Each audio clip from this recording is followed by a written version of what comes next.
Thank you. So this is my first time doing a Zoom meeting with a presentation. So if I seem a little unsure, it's because I am. So let's go ahead and get started. Today is the first of a series of town hall meetings to discuss and consider what we need to do to reopen. We'll continue these until the actual reopening in August if necessary, but I have the first three for sure scheduled, and we'll go from there. Today I really want to talk about, focus on the schedule itself and, you know, when kids will be in school and what the options are for that. There's a lot to cover in the reopening, so I'm saving, for example, safety concerns for next week. It's all right if you want to put a question about that in the chat, and if you have questions, and we can make sure that we've addressed them for next week. But for now, we want to really stick to how the school schedule is going to work. Okay, so our agenda today is the opening verse first and a welcome. So again, welcome. Thank you all for being here. And I will recite the verse for you. This is our school. May peace dwell here. May the rooms be full of contentment. May love abide here. Love of one another, love of our school, and love of life itself. Let us remember that as many hands build a house, so many hearts build a school. Thank you.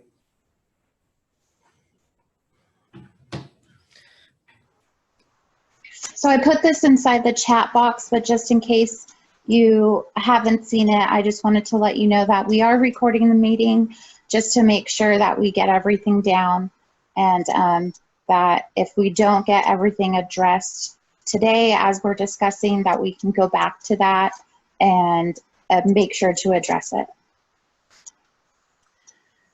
Okay, as I said today, our focus today is the schedule, and then we'll talk about future meetings. I'm going to go through the PowerPoint presentation, which addresses things like where we are now and why the decisions have been made, and what the options that we're seeing for the school right now, what they look like. So that's what the presentation will do. And then if you have questions, again, you can raise your hand, put them in the chat room, and then we'll answer them at the end.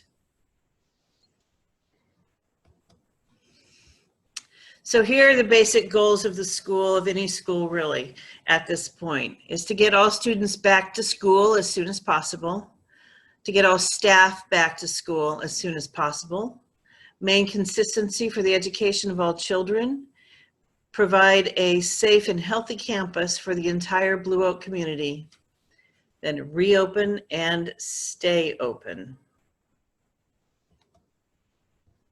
So here are the factors that have gone into the process this year. First of all, our current Butte County status, how many cases we have and what's going on. The reopening recommendations for school from CDC, the parent survey that we did at the beginning of summer, the collective safety of the Blue Oak community, available faculty and staff, and last but not least, student learning needs. So first I wanted to talk about the current Butte County status. This is as of yesterday, the number of cases by day. And I wanted to present this because our reopening and how we reopen will depend a lot on where the community stands as far as cases go. And as you can see, 2 weeks ago, or 3 weeks ago, when we were really looking at this, what we needed to do for this plan, and received the information from the state about what we had to do, we were looking pretty good. And then over the last couple of weeks, things have shot up pretty significantly. We've had an increase to 280 cases in the county. We haven't had any updated information from the health department as far as opening goes. I believe they're waiting to see for another week or so to see if things calm back down. So We'll see. We are still in the midst of a spike, however.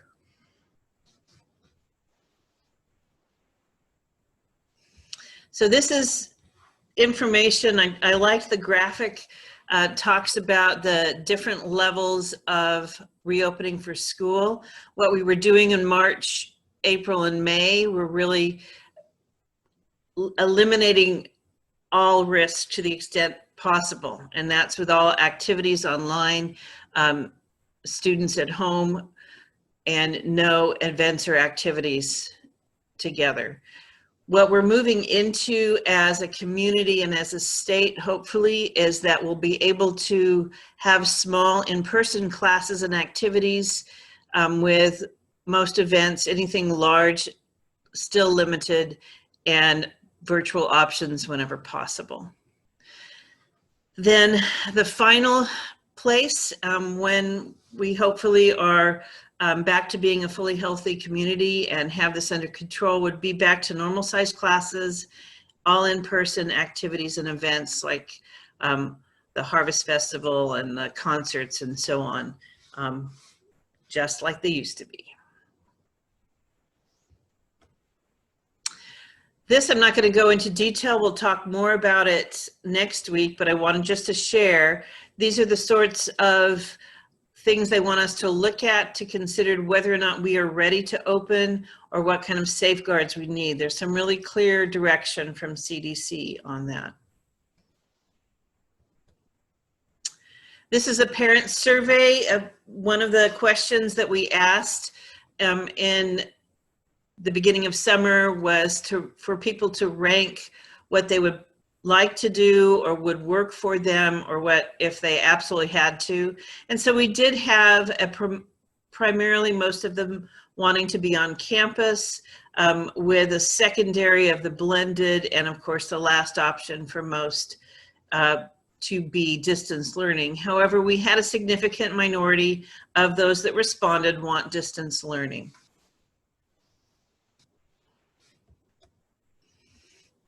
So here's sort of a lineup between what the state and county stages are and what really school stages are. So where we were in the spring is safety and preparation with the stay-at-home orders and shelter in place. And so we had distance learning for all. So if we're in that stage 1 again, there will be a need to go back to that.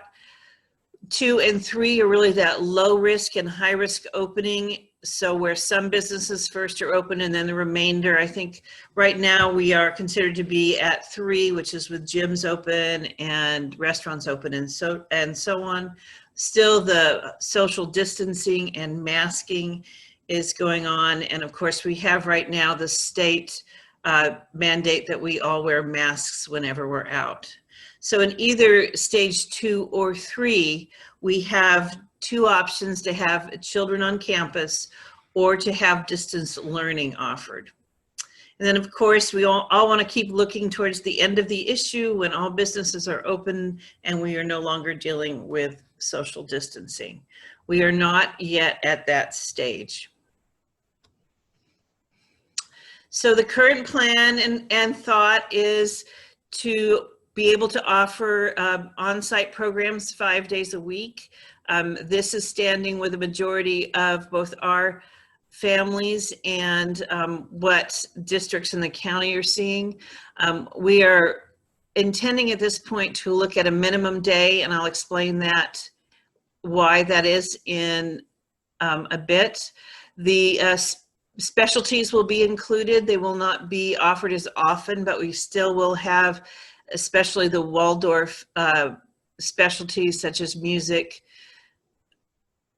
handwork, games, and so on.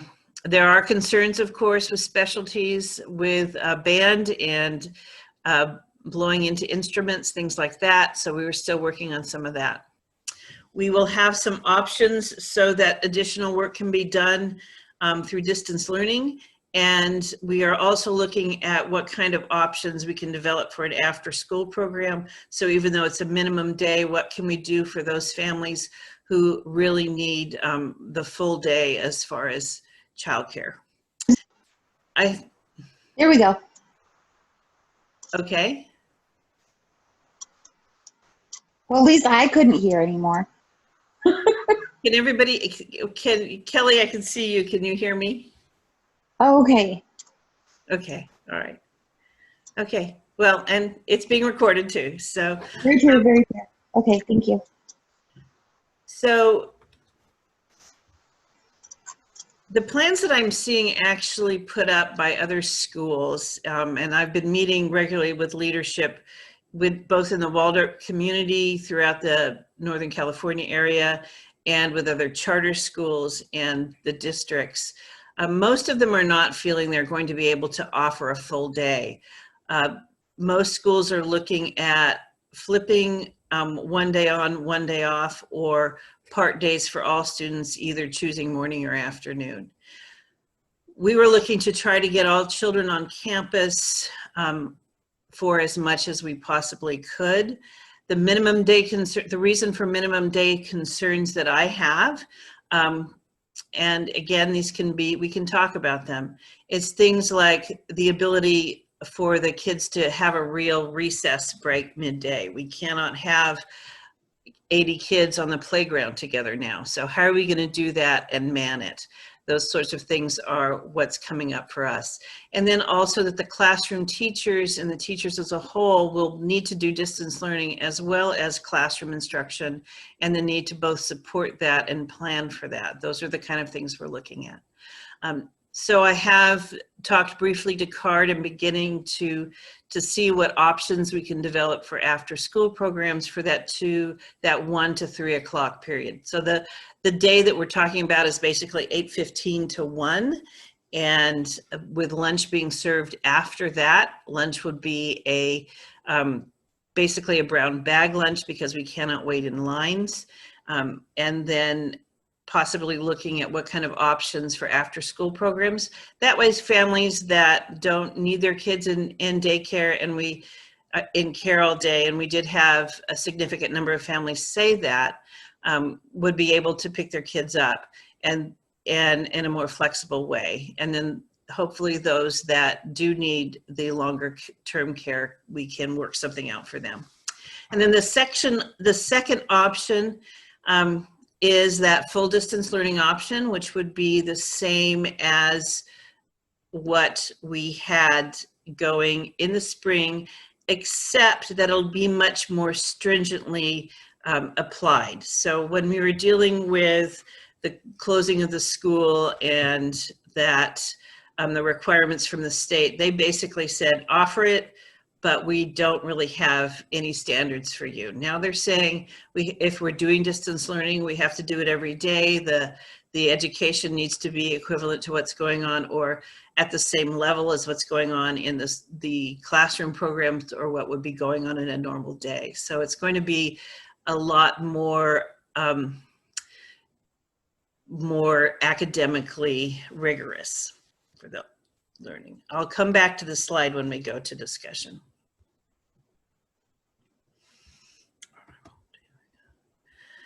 Okay, so one of the things that staff asked us to do, and I think is important, is to send out a new survey. Just because where you might have been in the spring with all that's happened this summer and our continued issues with the COVID-19, we're going to be sending, people may have changed their minds or be more ready to give a stronger opinion. So we're going to do that, and basically looking at these two areas, any preferences and any other concerns.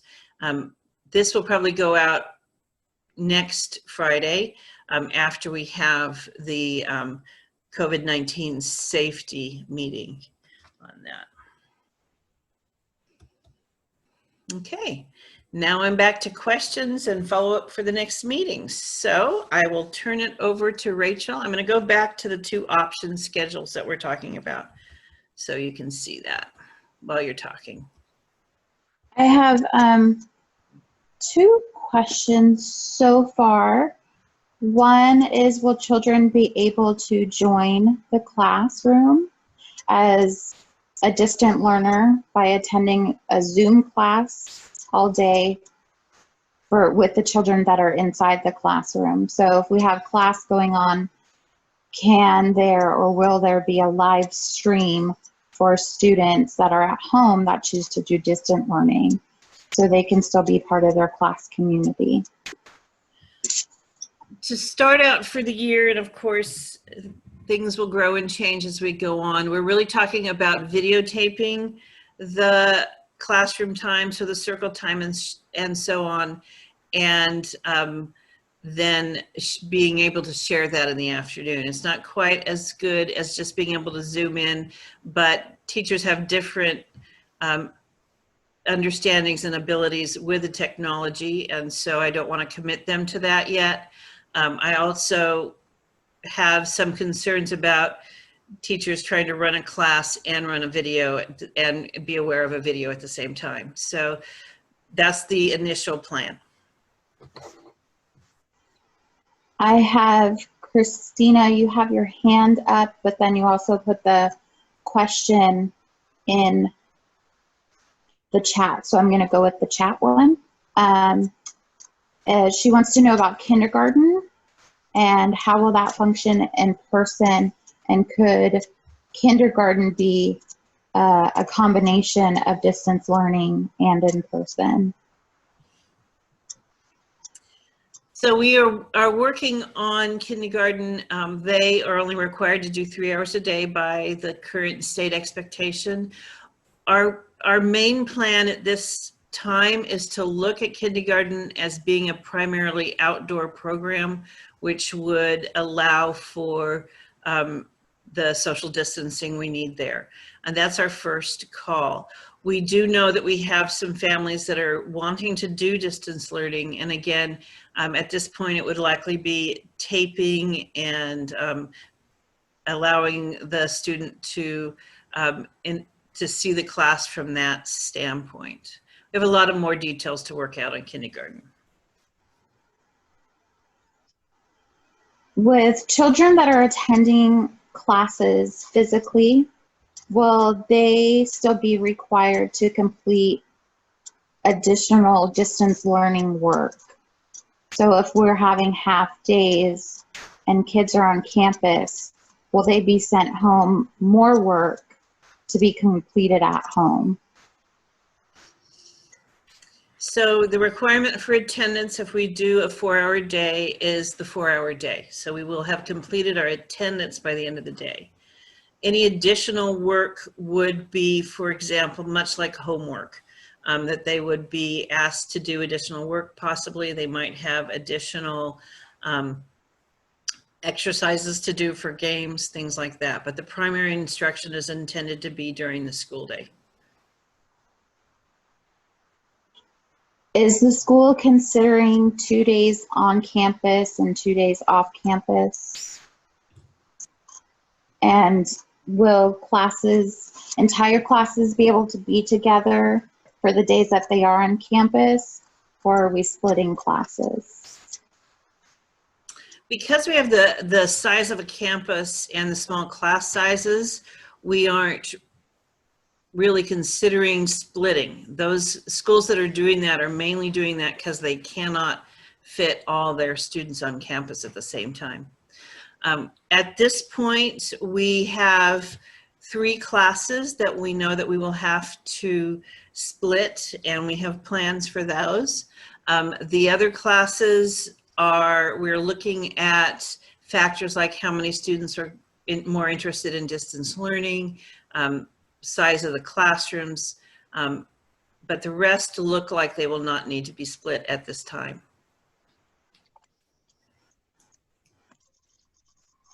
How will classes maintain safety indoors? What are the primary ways we can be a minimum of 6 feet apart if the rooms are small and kids have full classes? So, sorry, go ahead. Yeah, so that's part of our next week's call, but I'll just say briefly, we've measured the classes so that we know how many students we can get into each of the classes 6 feet apart, and that's part of our decision to whether or not to split a class.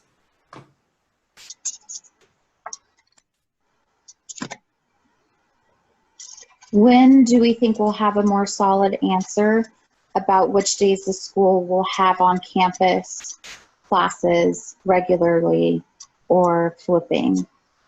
Well, I'm wanting to put out the additional survey again, so that's in 2 weeks.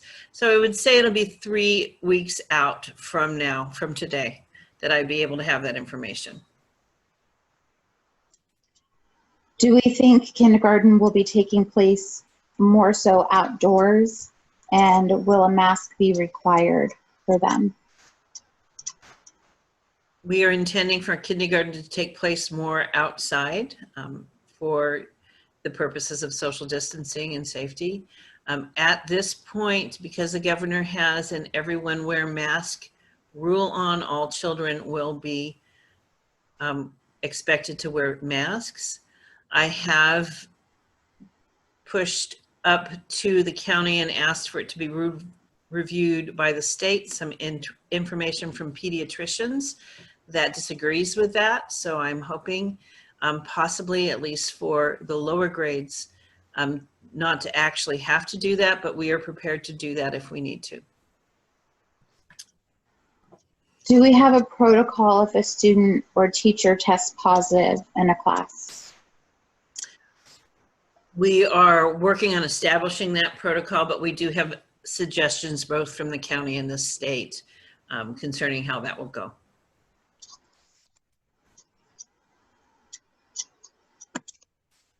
As far as kindergarten, yes, we'll be having it more outside for social distancing.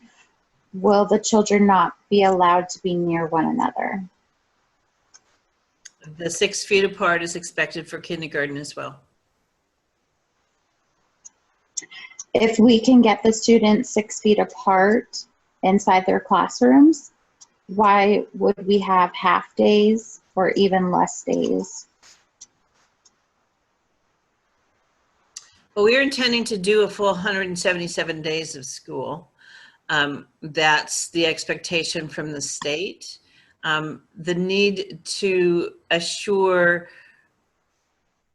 let's see if I can, part of the issue with Waldorf is the amount of times we move around in the school, and none of that is going to be allowed. So balancing that for students and keeping them in their classroom for the full day, working with the teachers, making sure they have time to do distance learning, as well as preparations. Preparations, of course, are more extensive for teachers, having to prepare for 2 different ways of learning. All of that are reasons why we've looked at minimizing the day with hopefully some after-school programs so students can still stay if they need to.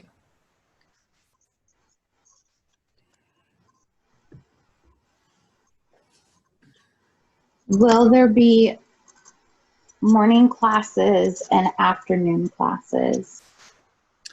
No, we are looking for one set of the students on site for the 4 hours, 4.5 hours a day, every day. So we won't be splitting like some of the other schools are having to. The schedule that we end up creating, is that going to be something that will keep for the entirety of first semester and then see how things go and possibly have it change for the second semester?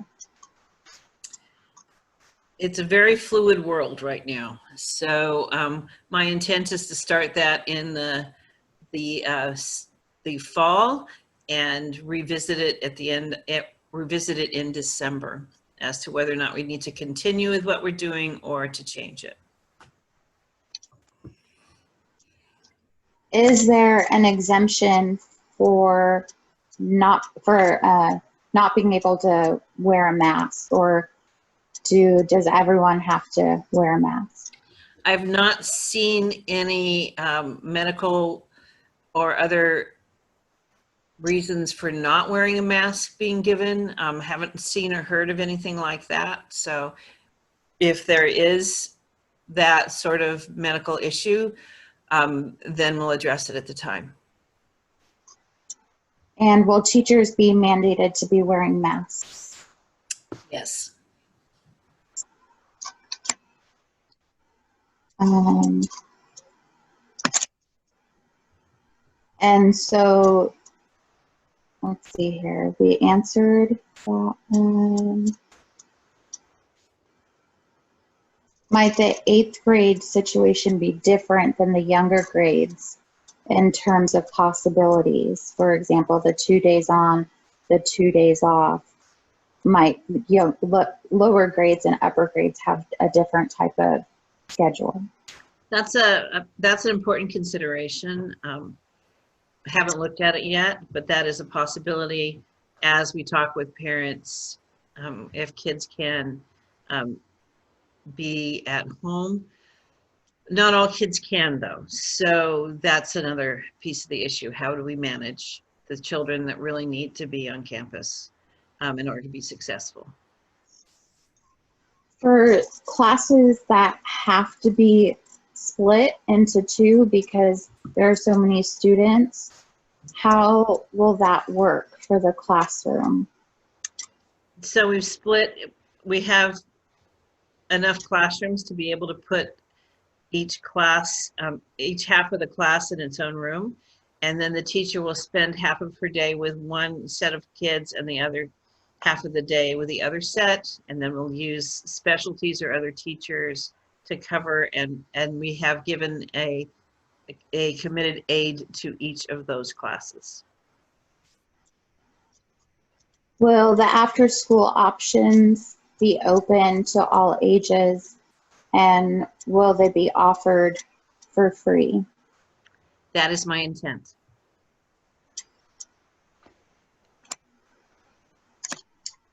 I understand that recess can't be as it was, but will students be able to get the same amount of time outside and moving? We're actually looking potentially at more time outside and moving, since just as we discussed with kindergarten, we're also talking to the teachers about doing more of their main lesson and other work outside. So it's just going to be a matter of placing them and making sure that the classes can be social distance outside as well, to figure out what that schedule would be. And of course, depending on the rain. Can you remind us what the projected hours of the school day is? 8:15 to 1 o'clock.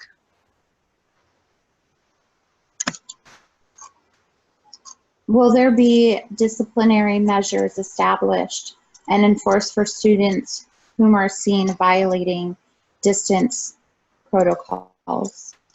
I know that doesn't have to do with our schedule discussion that we wanted to do today. So I can make sure that I put that down for a later time. Will any parent volunteers be allowed on campus? No, sorry. We are, let me rephrase that a little bit. We do have parent volunteers working in the garden, but they're not there when students are on campus.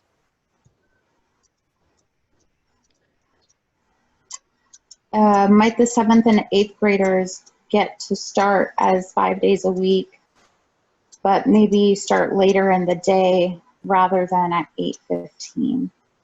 That's an interesting question.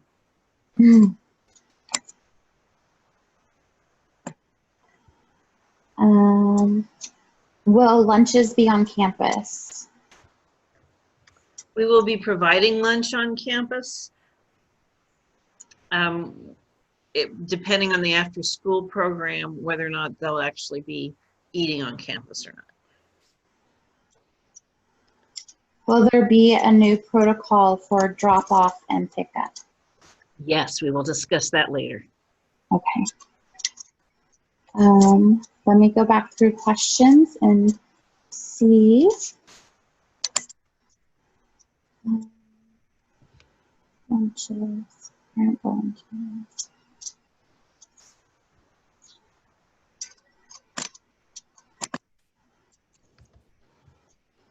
If we end up having to move back, I'm sorry, our county, if we have to move back into phase 1, what will distance learning look like?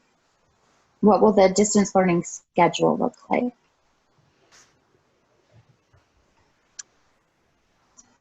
I'm still working with the teachers based on their experience in the spring as to what specifics we might do. Um, like a weekly meeting would be necessary for the whole classroom, and we are now required to have some sort of daily contact with each student who is on distance learning. So those are two factors that I can tell you would be engaged in that distance learning plan. Since you brought that up, I want to talk a little bit too about what will happen in the case that we might get a case on campus. We have been told we'll be working with the health department. They may require that a class or a group of children and the teacher isolate for a while. One of the really important pieces about wearing the mask and following all those protocols is the length of time that might be. So we've been through measles and chickenpox here in the past few years, and that's what I find with the health department. They will check to see if we are following the suggested protocols before deciding what they're going to do for the school.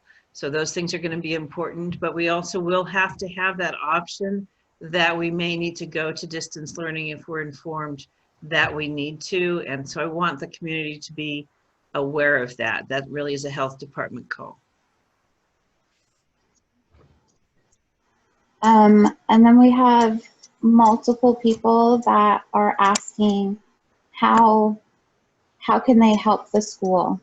As parents, as grandparents, what can they do to help support us at this time?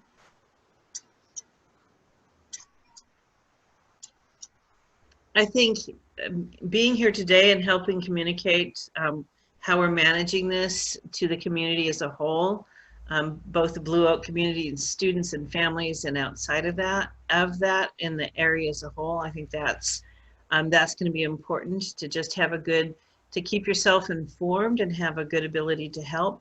The other thing that has come to me to ask of parents, if you're sewers at all, people that sew, face masks.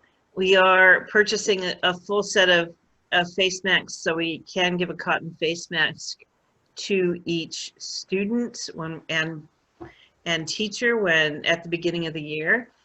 However, knowing children, we will probably need some more. So if you're someone who sews, I know that Claire and Sarah both have shared patterns, and that will be helpful for us to have a stash if the children come to school without a face mask. So, all different sizes. yes. Yeah, that would be wonderful. Also, I do have one other thing that you could help us with is start training or teaching your children on how to wear a mask. I know that we wear them, or the kids, they wear them when they're going out to the grocery store or, you know, on any errands that you might be running, but also that's not a very long time. So for a student to really learn how to wear a mask for 4 hours, that's going to be, you know, that can be challenging. And for them not to want to touch their face and all of that stuff. Once again, I know that this is not a schedule, that we're really focusing on schedules today, but that is one thing that would be super helpful, because teachers, you know, they're going to have to be managing their classrooms, and it is going to be definitely different. So anything that you can do to try and help our little kiddos be able to handle wearing a mask for multiple hours would be helpful.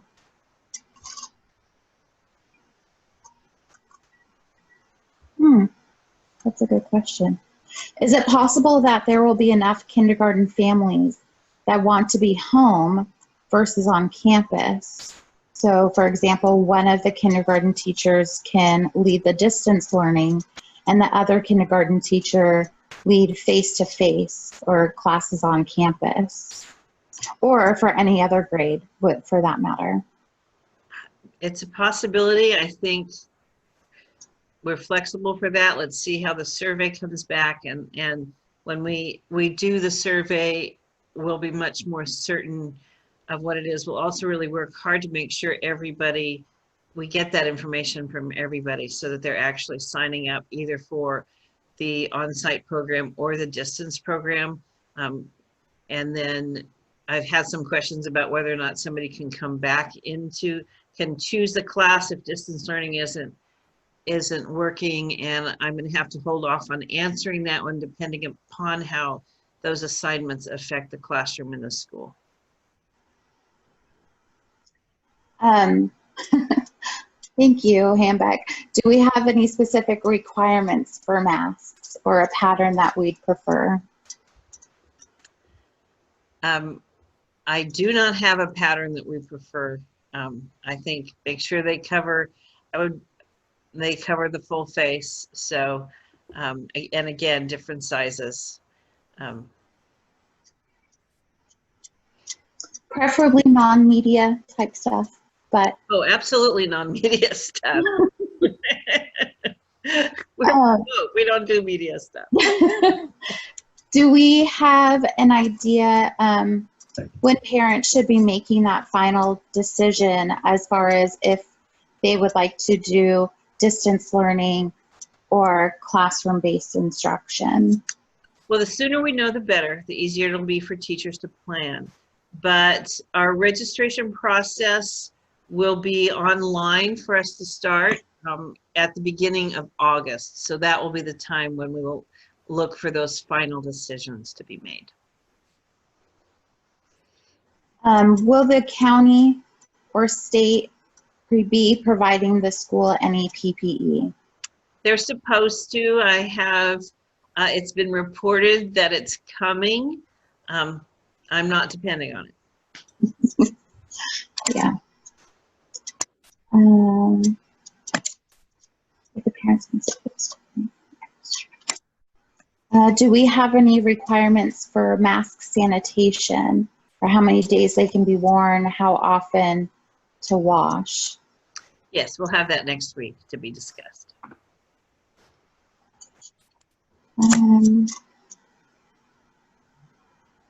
Yeah, this is more of a concern than a question, is that her child may not understand why some kids are at school, like on a video, and that they're not seeing them. I don't really want to show them a video recording of other students with the teacher if they're not able to come to campus. So does that make sense? Yeah, it does. So why do I not get to be in the class? Right. Having the issue and not being able to wave to the kids and and so on. How we set up the camera, that's something that we can. Yeah, yeah, let's think about that. My concern is that the teacher wouldn't be able to manage a stream, but there might also be like a time of the day, like maybe morning verse or something like that they could be a part of too. So let's think about that. Okay. When final decisions are made, can we possibly get an outline of changes sent home so that parents can review them with their students? So yes, Ms. Summer. So they can end up helping prepare their children before coming back to campus.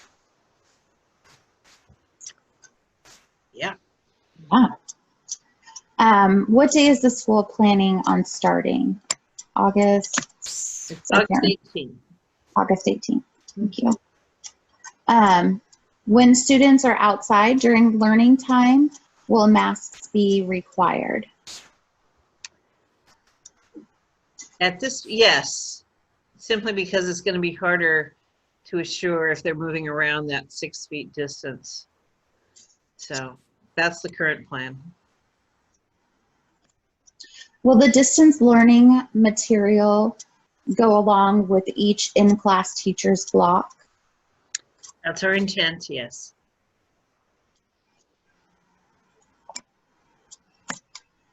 If there's a video recording for distance learning, will the distant learning children be behind in work?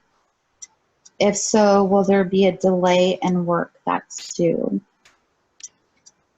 That's pretty detailed. Mm-hmm. It's something for us to be alert to. That's a good question. Yeah. I'm taking pictures of questions faster. Yeah. How is the school planning on addressing any learning loss from this past year? So our first step is to do the I-READY assessments that we always do at the beginning of the year to have a sense of where they are coming in. And then to work on a focused intervention for those areas. That's a tough question for all of us in education, how we're going to make up for basically 3 months that were missed. And I think we will be looking at new and innovative ways to try to do that throughout education.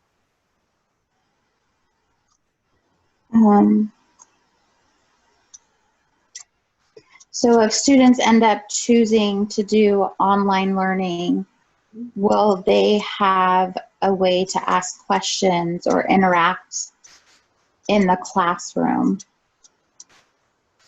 I understand your concern for teachers, but as a Zoom teacher myself these days, it's quite easy to manage. Wondering if this has been considered. If a laptop was set up on a desk with a kid's face, they could raise their hands like the rest of the kids. Okay.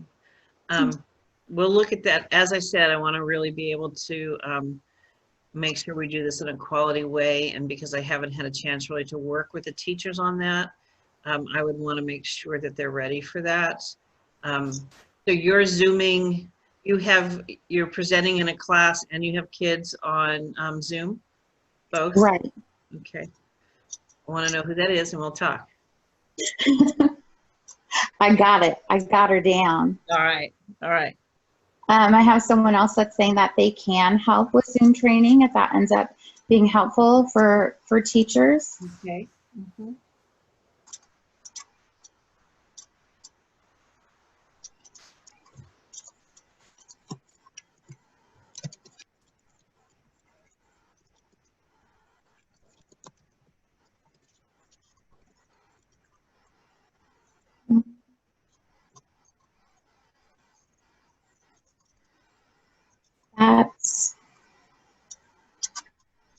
Yeah.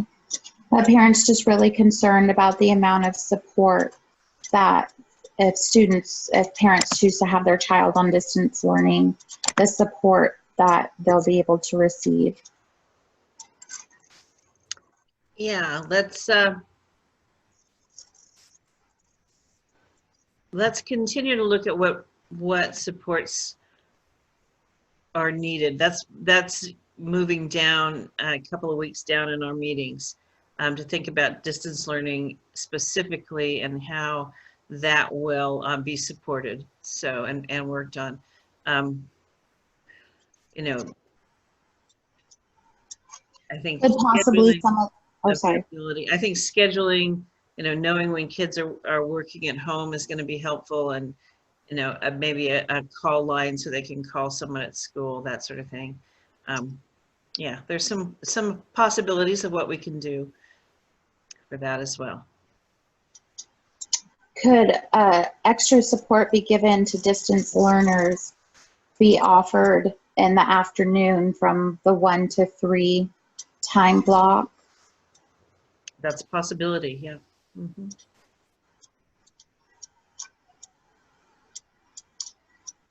Yeah, I understand, Kathy. Unfortunately, I don't think we're going to be able to do that. Will the school consider hiring extra staff to assist with distance learning? It seems to be like a lot for teachers to do both classroom and distance, as well as not enough support for the students doing the distance. Yeah, Kathy, it's a big question. And one of the things I'm looking at right now is the use of our current staff and how we can possibly redesign work schedules and job descriptions so that we can do a greater variety. What I know or what I'm seeing is that if we're doing a combination between the on-site and distance, so we're keeping that synced, really that classroom teacher has certain obligations or certain requirements, not really obligations. It would be hard to have the teacher do their main lesson and then turn that over to somebody else to support in distance learning. So that piece is going to be something that a classroom teacher or specialty teacher is going to have to do. The question is, what are we doing with the additional support, for example, for English? Things like that, what can we do there? So we're trying to think that out a little bit.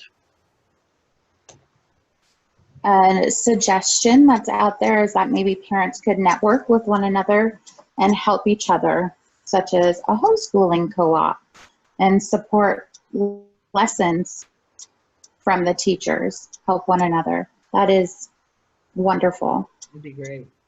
I mean, students could end up doing their own Zoom meetings at home, like have little study groups together, if, you know, you guys wanted to do something like that.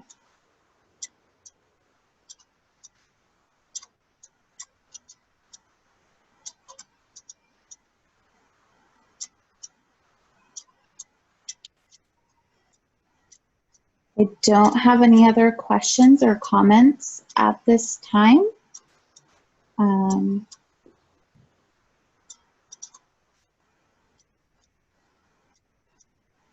Okay. Yeah. Well, I hope this was helpful to you. It certainly was to me. And we'll continue with the conversation. This is not in any way over. It's really just a start. And you have my email and Rachel's email if you want to ask us if anything else comes up and you want to say, hey, I could do this, or I still don't understand that, please email us. My email does say that I'm on summer break, but I'm still here a lot. We're getting a lot of thank yous for having these meetings, and they're feeling a little bit, you know, more encouraged, and that they're really trusting us. And a lot of our kids have been going to Blue Oak for a long time. And oh, someone else wants to share with everyone that Zoom. I wanted to know if Zoom is free. I believe it's free. I made an account and I didn't have to pay for it. Yes, Zoom is free. Thanks, Amanda. Yeah. So thank you, everyone. I appreciate you guys coming. I really do. And I'm glad that a lot of you got more clarity. And, you know, we'll just keep having these discussions and definitely put out a letter that you guys can go over with your kiddos. Okay. All right. Thanks very much. Thank you.